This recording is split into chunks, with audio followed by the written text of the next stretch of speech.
All right, I think I can quickly, this is a small piece, and I think we can do it quickly.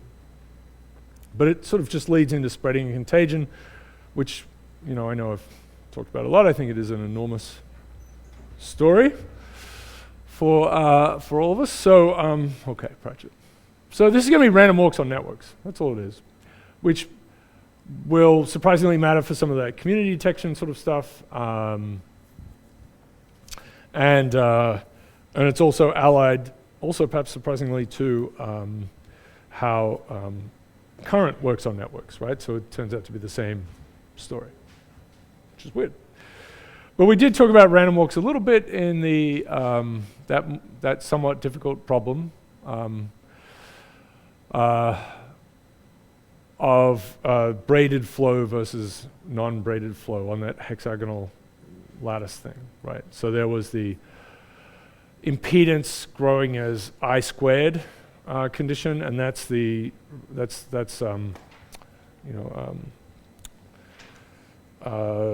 it as an electrical system. Yes. Okay. So it's going to be just random walks. So here's the thing. Actually, this is good, right? So we've got a whole bunch of stuff. It goes in and it's just sort of wandering along. So imagine this as a little random walker, and they hit here, and then we do it all in one tarot card, right? Now they're going to just divide. So it's going to hit whenever you hit a node, you've got some supply of stuff. You're just going to evenly distribute it out. So they're going to boink. And then this one is going to hit here, and it's going to have stuff that will just go back out these two ways, and this will go back out these two ways. This will go back out these two ways. And then eventually, this is at later time, eventually you're going to have stuff moving around everywhere. So imagine this is a pile of, a million ants, and they all wander along here, right? And then they all just they all go off in their own direction. Eventually, you're going to have ants running all over the place, and what you'll end up with, the big observation, is that there'll be more ants piled up at this one. 3 times as many here as there are here. And so it's going to be proportional to the degree. That's the big result. But the number of ants on each little road will be the same. So it's diffusion. Diffusion equalizes things, right? So if we have just, our ants walking around in a box, they'd sort of end up being somewhat flat. Or we hit, a bunch of marbles, whatever it is, we shake it a little bit, it flattens out. Diffusion is operating all the time.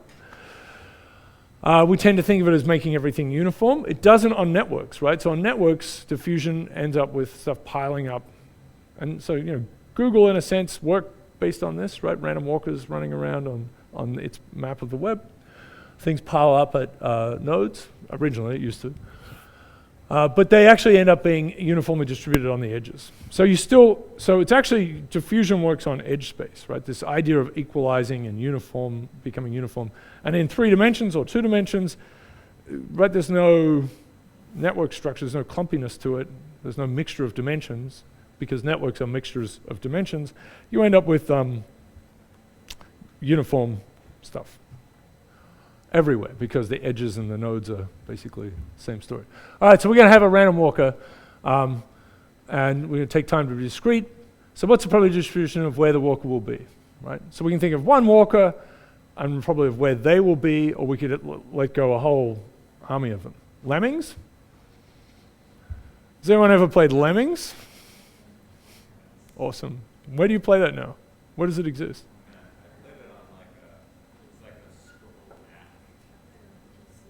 So you can get it? Because that's why isn't it on the phone? This is one of the great games of all time. So imagine you're lemmings, right? Yeah.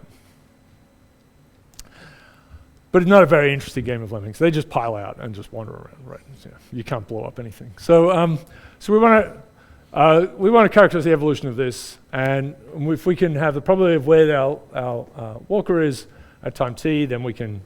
So we're going to have a walker called Barry. So usually this would be in. So the traditional, and the way I learned things about random walks, of course, was that they were drunk, right? That they were drunk. So I'm just going to sort of evolve that a little bit to our latest way of being disconnected. So we've got a little random walker, right? And the random walker says, we've talked about very interesting things. We know that even in the 1D version, the probability that your random walker comes back is this is the thing we talk about in POX, is a really strange business.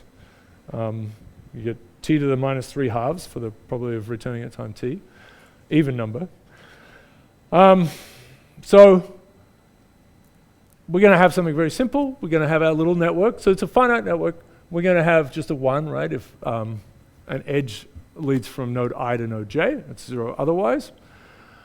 And Barry's going to be at node j with probability p sub j time t, and then it's going to be randomly lurching. Yeah. And so the probability that Barry goes from node I to j is going to be 1 divided by, starts at node j and goes off to node I, will be the probability, 1 divided by the, probably 1 divided by the degree of node j, right? So if you've got 7 ways to go, then there's a 1 on 7 chance that you go in that direction. Fine. Okay, so we can write this out, right? So probably that we go to node I is the probability that there is a connection from j to I. There's a 1, right? So that there is a link from j to I. So this is a 1 or a 0. So it's a 1 if j goes to I. This is the probability that you're at j at this point, and then you have to divide by the number of options our texter has. So we have our mindless texter. Yeah. Yeah. And then we sum over all of these, right? So we sum over all the possible places that Barry could be now. And so this really, of course, only just hits the nodes that are adjacent to I, right? That lead to I. And it can be a directed network. Okay, so that's good. And so if we look at this, you can see that that is a matrix multiplication, and that is a transpose of Aij. Okay, so we'll get that. We have this little piece, right? So the average degree of, the degree of I is just the sum, right? This is how many friends it has. How many directions, it's the average out degree, I guess I should say, right? We're not, yeah, all right. It's the average out degree. So this is how many nodes that I connects to. Again, summing up on 1s and 0s. So it applies for stuff moving around. It's not just this sort of one node, so we have this nice flip. So we can have an amount of stuff. We can write it like that as well. So it could be a fractional thing. It's equivalent to diffusion, right? So this is a nice piece. All right, so we have this, and if we write it out, we see that, yes, this is, I'll put the kj across here. Right, so this is going to be,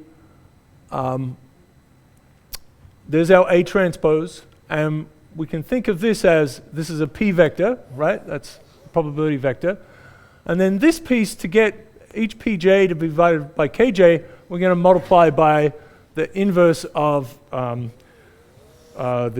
degrees on the diagonal. That's what this k will be, right? So it's the degrees on the diagonal, just written down the diagonal. We 1 over that. So this is not too bad.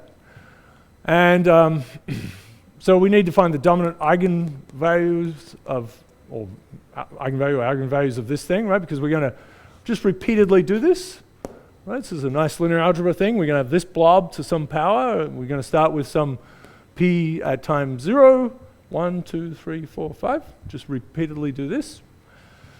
We expect this eigenvalue has to be 1, right? Because we've set it up in a way, right? We can't have probability grow. And you can check that that's true if you do some sums. And the corresponding eigenvalue will be the limiting probability distribution. So there'll be some eigenvalues less than 1, they'll all die away. And this is true actually, right? So if we have a network that's actually got disconnected aspects to it, then we can have multiple eigenvalues, right? Because it's actually, we can have eigenvalue 1 repeating a few times. But let's say it's just one big connected. Okay, by inspection we can actually see this, so we're going to, this way I can jump through this. This is, this guy, so it's just sort of thinking about this for a while. This is the degree, this is a vector, which has just got the degrees of the nodes in them, and then we're just going to divide by the sum of the degrees. So this is normalized, right? So it sums up to 1. And if you think, well, this is just a number here, so this is the inverse. Think about what this does. This is the inverse of the degrees. So you multiply that with this, it gives you just ones. Right? So we've got the degrees, and then we've got inverse of the degrees on a diagonal. We multiply them together. Now we get a vector of ones.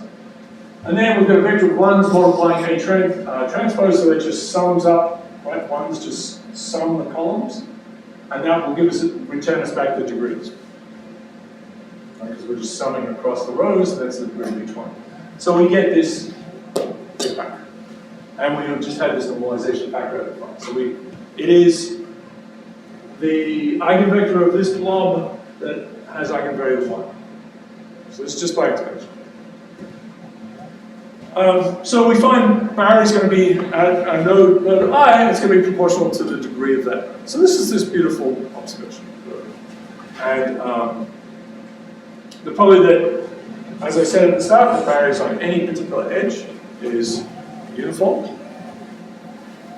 So that's cool. This is regardless of the degree distribution of the... Right. Right. So it's a really nice thing. And this is sort of prelude to spreading contagion and so on. So if you've got little ants or whatever, lemmings, they're all going to pile up. I mean, think of a star network, right? So you've got one node that has 1 million friends. And you let all these lemmings go in from one of the edge ones, and it goes in, and they all go and splinter out, and then boom, come back, and boom, boom, right? It's going to be like that. But it's like hard to determine which edge that Barry would be on it. So you are completely uncertain. You're maximally uncertain as to which edge. But you would know, it's weird. But the nodes are clumpy, yeah. You have a general idea of which node is on. So think about that star one again, right? That's a good extreme example. You have no idea which edge Barry is on. I mean, just imagine just Barry is just like going to go like this, right? But you know on average, and of course there's sort of 2 steps to this, right? So either in the fringe or the center one. But half the time they will be in that middle node. So you're really sure about that, but you've got 1 million of these others, so there's 1/1,000,000th of a chance they'll be divided by 2 out in, right? Out in one of these. So there are lots of nodes you're uncertain about, potentially, right? In that case, you're very uncertain about those nodes. You're completely uncertain about the edges, but you're really sure about one node. Like if you want to help Barry, like slap Barry around, stop texting, you would wait at that middle node. It still just seems weird to me that you would, with great uncertainty, not know which edge he's on, but still with but you still have information about what node they're on, which is seems counterintuitive. Yeah, it's a cool result. Yeah. So and the thing is, from the node point of view, things are structured in clumpier. Edges don't care, right? There are other things. You can show it's similar to a real. You can sort of similar to a real symmetric matrix. And then it has real eigenvalues and a complete set of orthogonal eigenvectors. These are nice things. You can show all those pieces as well. But anyway, this is a beautiful little result. It's a good sort of elementary thing to know about how spreading works on networks. But of course, we're interested in much more complicated possibilities. So I will talk a little bit more about contagion. And that will kind of all wraps up with structure detection and so on. But I'll try to get through that. In fun ways, I think you'll need another assignment somewhere, but I want you to work on projects, right? I think you do too. Yes?